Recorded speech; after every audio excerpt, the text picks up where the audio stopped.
देखिए, डिफेंस के लिए मुझे लगता है बहुत बड़ी बात है, ये बहुत बड़ी खबर है कि डिफेंस एक्विजिशन काउंसिल की जो बैठक हुई थी वो कल, उस बैठक में ये तय किया गया कि करीब हम 38,900 करोड़ रुपए कहें तो कुल मिलाकर 39,000 करोड़ रुपए के डिफेंस इक्विपमेंट, डिफेंस के विमान वगैरह चीजें खरीदेंगे। और इसमें सबसे महत्वपूर्ण बात यह है कि डिफेंस सेक्टर की घरेलू कंपनियों के लिए बड़ी फायदे की बात है। इस 38,900 करोड़ में से 31,000 करोड़ रुपए से ज्यादा का पैसा सिर्फ और सिर्फ घरेलू कंपनियों से सामान खरीदने में किया जाएगा। वही सामान जो घरेलू कंपनियां बनाई हैं, 80% कंपोनेंट घरेलू कंपनियों का लगा हुआ हो। इसमें डिजाइनिंग भी शामिल होगी, मिसाइल सिस्टम भी शामिल होगा, जो इसमें रेडियोज का इस्तेमाल होता है डिफेंस में, उसको भी शामिल किया जाएगा।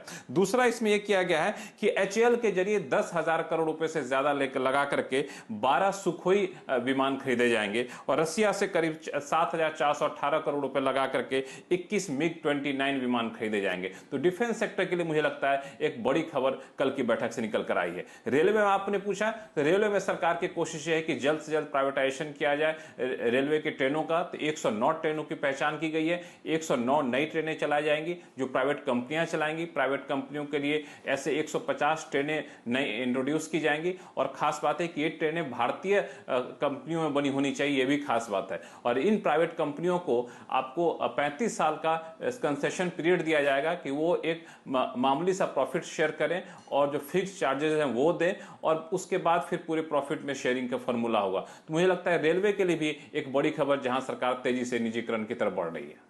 कुल तो देखिए, पीयूष गोयल साहब ने कल ट्वीट करके वो पिक्चर्स भी साझा किए और वो बैठक, इंपॉर्टेंट बैठक रेलवे बोर्ड के साथ हुई। और आपने सही कहा, डिफेंस सेक्टर के लिए देखिए, सरकार ने जब 20 लाख करोड़ का राहत पैकेज का अनाउंसमेंट भी किया था, तब भी make in India vocal for local के तहत कहा गया था कि सरकार इस सेक्टर को खोल रही है और क्या गजब के नतीजे आ रहे हैं। भसीन साहब, आप देखिए, बीडीएल, हिंदुस्तान एरोनॉटिक्स, आप देखिए क्या नंबर्स कंपनियों ने पेश किए हैं और अब और ज्यादा ऑर्डर्स मिलेंगे इस खबर के चलते।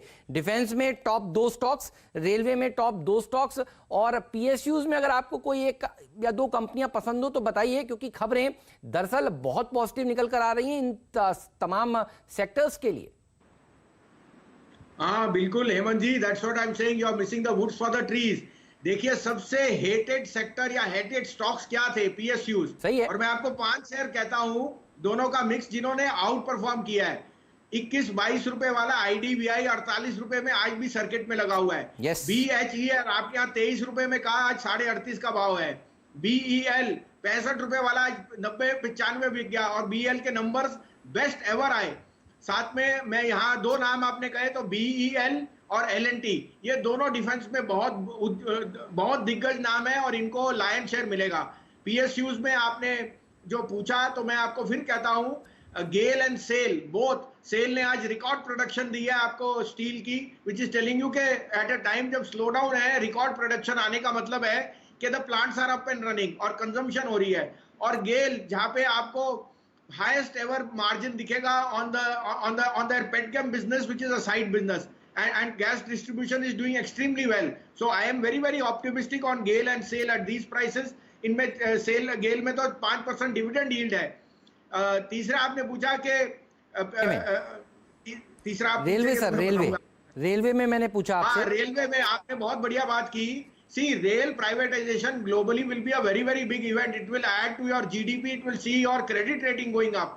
और जैसे आपने कहा, अगर आप उसको एक नॉमिनल फी या थोड़ा सा प्रॉफिट रखेंगे and let the profit right, it will improve services, it will improve. और 130 करोड़ की जनता को अगर यहाँ पे आप पॉजिटिविटी देंगे, I think it's a bread winner. यहाँ पे 2 नाम मैं लेना चाहूंगा, टेक्समैको और टीटागर वैगन्स।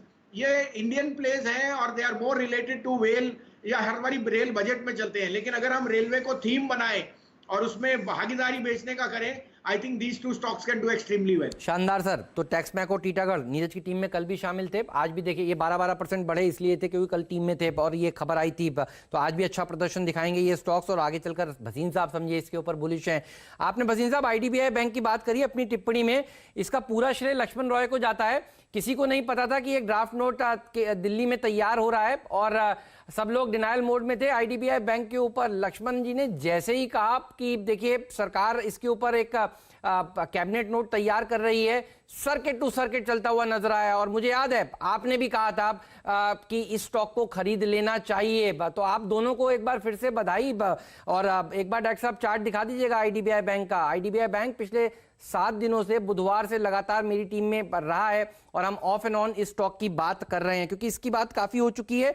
लेकिन 2 स्टॉक्स जिसके ऊपर एक टेक्निकल चार्ट चाहिए, आशीष चतुर्मोहता जी बताइएगा। बीडीएल और हिंदुस्तान एरोनॉटिक्स, ये जो डिफेंस वाली खबर है ये बीडीएल के लिए बहुत पॉजिटिव है और हिंदुस्तान एरोनॉटिक्स के लिए काफी पॉजिटिव है। इन दोनों के शेयरों में आज अच्छी तेजी देखने को मिलेगी। नीरज जी की टीम में भी ये दोनों स्टॉक्स आज शामिल थे। एक को मैंने कैप्टन चॉइस का दर्जा भी दिया था। कितना भाग सकता है आज, कितने गैप अप हो सकता है, आपके टारगेट्स बताइए इंट्राडे के लिए।